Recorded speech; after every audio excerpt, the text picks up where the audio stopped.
My name is Jacob. I'm probably the most nervous I've ever been in my life right now.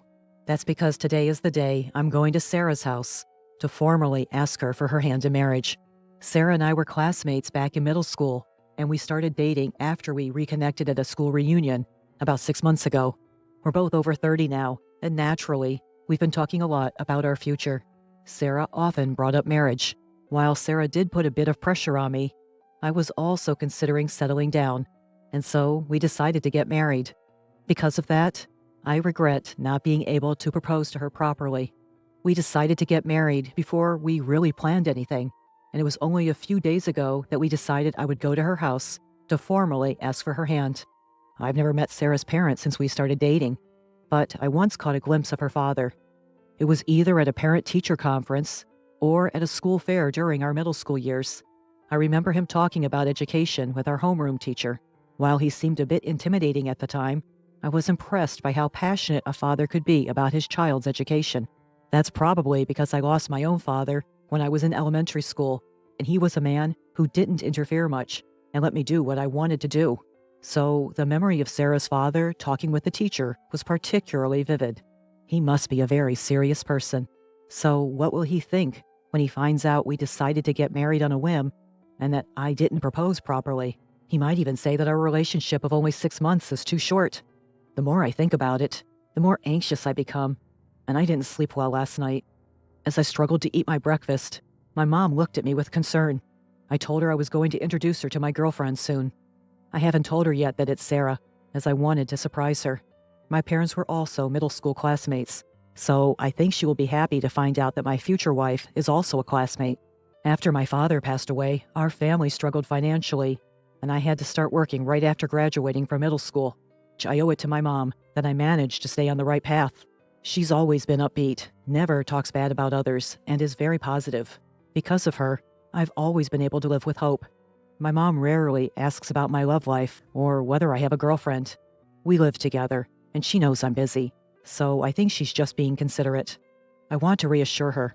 That's why I absolutely have to make today's meeting a success. I feel like I'm about to get an ulcer. But seeing me so nervous, my mom patted me on the back and said with a smile, "Go and nail it, son." That's right. There's no point in being weak. I need to pull myself together. With that in mind, I headed to Sarah's house. When I arrived, Sarah opened the door and welcomed me inside. "My parents are waiting," she said, and a wave of anxiety hit me. When I entered the living room, Sarah's parents were sitting on the couch, and they smiled at me. "Thanks for coming. We've been waiting," they said with a smile, and I felt relieved. It's not scary at all. They seem very welcoming, and I think this could go well. After introducing myself, Sarah's mom served some tea. "Thank you," I said. "Turns out you were in middle school with Sarah? I had no idea. Were you ever in the same class as Sarah?" she asked. I told her that we'd never been in the same class, but Sarah had spoken to me at the school reunion. "Oh, I see. But I should remember you if you were a top student, even from another class," she mused, resting a hand on her cheek, looking puzzled. Before I could reply, Sarah chimed in with a chuckle. "Jacob wasn't exactly a star student, was he? Always around average, right?" I wish she hadn't been so blunt, but it was too late. I glanced over and saw Sarah's mom looking at me with an indescribable expression. Sarah's comment had changed the tone in the room. What was once a pleasant atmosphere had now become heavy and silent. After a moment of awkward silence, Sarah's dad broke it. "What college did you attend?" I never went to college. In fact, I hadn't even finished high school. Well, actually, I started working right after middle school. I was planning to be honest about my past when a cup of tea came flying at me before I could finish my sentence. At the same time, a shout echoed, "Don't mess with me. I let you into my home because Sarah told me you were a CEO. What's this? You've been working since middle school? So you're a dropout? A company run by someone like you can't be reliable. With the startup boom, you're just riding the wave, and you'll fail soon. That's certain." Sarah's dad glared at me, flabbergasted. He grabbed my collar and bellowed, "What's your motive? Trying to cash in because I'm an executive at a major corporation?" I desperately tried to deny it, but he wasn't listening. "I can't trust a word from a high school dropout. This isn't a place for the uneducated. Get out," he said, tossing me aside and throwing a teacup at me. After that, I couldn't even explain the misunderstanding, let alone calm him down. He kicked me, and I fell to the ground. Sarah and her mom just watched. As I lay there, disappointed they hadn't helped me, everything went black. He had flipped the dining table at me. I tried to dodge, but the table hit my foot. Overwhelmed by the intense pain, I let out a muffled groan. Sarah's dad scoffed. "You're overreacting. It couldn't hurt that much." Sarah's mom added, "You're quite fragile for a man." Even Sarah chimed in. "This is so pathetic." I knew I had to leave. Despite the lingering pain in my foot, I somehow managed to leave Sarah's house. When I got home, my mom, who had been eagerly waiting for me, rushed out to greet me. The moment I saw her, I passed out from relief. "Jacob! Thank God you're awake!" When I opened my eyes, my mom's worried face was hovering over me. Her eyes were filled with tears. As I regained consciousness, I remembered what happened at Sarah's house. I was supposed to make her happy, but instead, I made her worry and sad. "I'm sorry, Mom. I don't think I can introduce you to my girlfriend after all," I admitted. When I told her this, my mom said, "Don't worry about it, Jacob. I'm just relieved you woke up. I was really surprised when you collapsed in front of me." Apparently, due to the shock, I had slept for a full day. According to what my mom heard from the doctor, it seems that the bone in my toe is broken. I can be discharged from the hospital soon, but it seems like it will take about a month to heal. They also said they found bruises all over your body.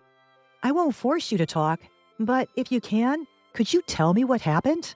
Prompted by my mom, I explained the events of the day. The moment I mentioned the surname of Sarah, Mom's face changed color. "Johnson? You don't mean..." It appears that when I was in junior high school, my mom was criticized by Sarah's dad, who said having a child of a single parent around is a bad influence on my daughter. My father was no longer around when I was in junior high. My mom was busy with work every day and was only able to come to school events once during the 3 years. She was told such a thing by Sarah's dad on that single occasion. Mom must have been deeply hurt. I didn't know anything about it because my mom never said anything about it and didn't show it in her behavior at all. But now, my mom is making a very frustrated face, saying, "I can't believe that the person who said such a thing hurt my son." The moment I saw that expression on my mom's face, my anger reached its boiling point. It's not just that he looked down on me for being a junior high school graduate, but he also oppressed my mom in the past. I made a determination to get back at them, father and daughter. The next day, I headed for Sarah's house again. I contacted her in advance, but Sarah didn't seem to feel guilty about what happened, and rather blamed me for the lack of communication during the full day I was unconscious. So she was like that. I felt pathetic thinking that the person I decided to marry was like that, but I also thought it was a good thing that I got to know before getting married. When I arrived at Sarah's house, both her father and mother were waiting outside. "Daring to come back here? Don't you dare step foot in this house again." Sarah's father was already on the offensive. He didn't mention at all that I was on crutches with a cast on my left foot. "I have no intention of stepping in again. I've decided to file a complaint, so I came to report it today," I said. At my words, the two looked at each other and started laughing. "Wait, are you serious about the complaint? You weren't seriously injured. It's absurd to sue your fiancé's dad," Sarah retorted. I informed her that the engagement was off. I thought they would be a little flustered if I mentioned the complaint and the breakup of the engagement, but that was not the case. Sarah said, "Don't give up just because the greeting didn't go well. If you apologize, Jacob, I'll ask my dad to give you another chance." "What do I have to apologize for?" My blood boiled and I clearly stated, "I have nothing to apologize for. I'm serious about both the breakup of the engagement and the complaint." Then Sarah arrogantly said, "Playing the tragic hero, huh? My father could easily squash a little thing like a police report. He'd even make this broken engagement disappear if it happened now." Unbelievable. How dare she act so high and mighty? Then, even Sarah's dad chimed in. "Sarah, we're better off without a man like this. Go ahead. File a police report if you want. I doubt you've got enough evidence for it to mean anything anyway," he said, laughing mockingly. Like father, like daughter. That phrase suddenly felt very fitting. "Are you sure about that?" I decided to throw a wrench in the laughing family's mood. "You have no proof that I did anything, so the police can't do anything. You thought I'd back down if you mentioned a police report, didn't you? Fool. You should know better than to think that would scare me." With his hands on his hips, Sarah's father laughed confidently. That's when I decided to show him the reality of the situation. "Actually, that's the evidence." Apparently not understanding what I meant, the three of them just gaped at me. I pulled out my phone and played a recording. I've been recording everything since before I arrived. I needed to gather evidence that my injuries were caused by you. No matter how high up you are in a big corporation, you can't hide from an assault charge when the evidence is all laid out, right?" At this, instead of apologizing, Sarah's father started yelling at me. "How dare you! Go ahead, file your report. There's no way I'm letting you marry Sarah." Sarah's mom, who had been quiet until now, began to panic. "We can still forgive him if we do it now, right, honey?" "No need. As I said earlier, the engagement is off, and I will file a report. I don't want to marry someone who doesn't care when their fiancé is injured and who joins their parents in making fun of me." When I said that, Sarah, who had been looking down on me until just now, started to panic. "You're lying, Jacob. You said you wanted to marry me. You liar."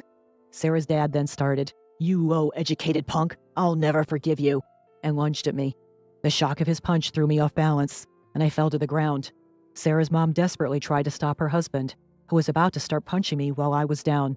"Honey, this is bad. We don't know who might be watching." But Sarah's dad didn't stop. "You're just a figurehead CEO. You lured Sarah with that. And now you're going to sue me? I'll sue you for fraud. Then I'll have to cancel our $5 million order to your company." I'd been thinking about it for a while, and I'd made up my mind. I was going to corner this man as much as possible. "What are you talking about? $5 million? There's no way you can make a deal like that." Sarah's father got off me, calling me an idiot. It was time to show him reality. I called my mother.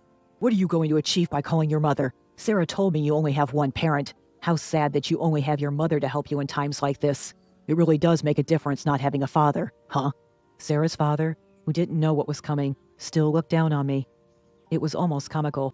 About 10 minutes later, the moment I was waiting for arrived. Sarah's father's cell phone began to ring. He said it was from his company and answered the call. At first, he spoke with clear and confident tones, but his speech gradually became sluggish, and his face turned pale. As soon as he ended the call, he glared at me saying, "What the hell have you done?" I did exactly what I said earlier. I canceled the order.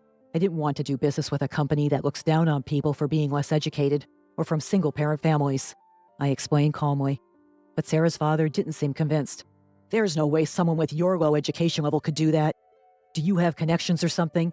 He scoffed, still looking down on me for my limited education. I lost any desire to continue the conversation. "Believe what you want. Goodbye," I said, and I turned on my heel. Sarah's father tried to chase after me, shouting, "Wait a minute." But he was cornered by Sarah and her mother asking, "What's this about, $5 million? What was that phone call about?" He couldn't move. I did indeed only finish middle school, and it could be said that I just caught the startup wave. But I started a business with the money I saved with my mother, and it was successful enough to trade with major companies now. I called my mother, who was the vice president of my company, and had her contact Sarah's father's company.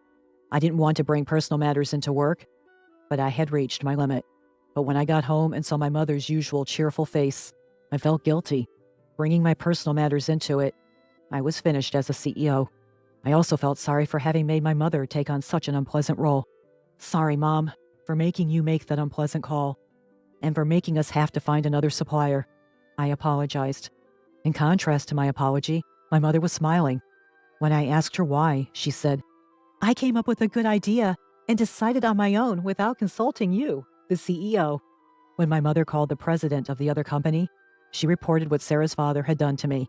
And it seems she suggested that if Sarah's father was fired, the cancellation of the order could be revoked.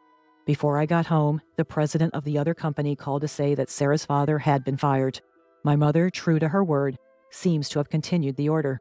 I didn't mind making the call, and we didn't have to look for another supplier. We just got rid of a nasty guy who only looked at status and insulted others. With that, my mother encouraged me, as if there was nothing to worry about. After that, I received several calls and emails from Sarah pressuring me to marry her, so I blocked her number. According to a story I heard from a middle school classmate after this incident was over, Sarah knew I was the CEO and approached me at the reunion. She probably wanted to be the CEO's wife and started dating and talking about marriage with me. Sarah's father was arrested because I filed a complaint. Sarah's mother, who had been bragging about her husband working for a major company, couldn't bear the eyes of the neighborhood knowing that he had been arrested and seemed to have disappeared somewhere, leaving Sarah behind. It was a fitting ending for a mother and daughter who were only concerned about how they were seen by others. I continued my contract with the company where Sarah's father had been, and we have a good relationship now. There are also talks about new projects, and it seems that busy but fulfilling days will continue for a while.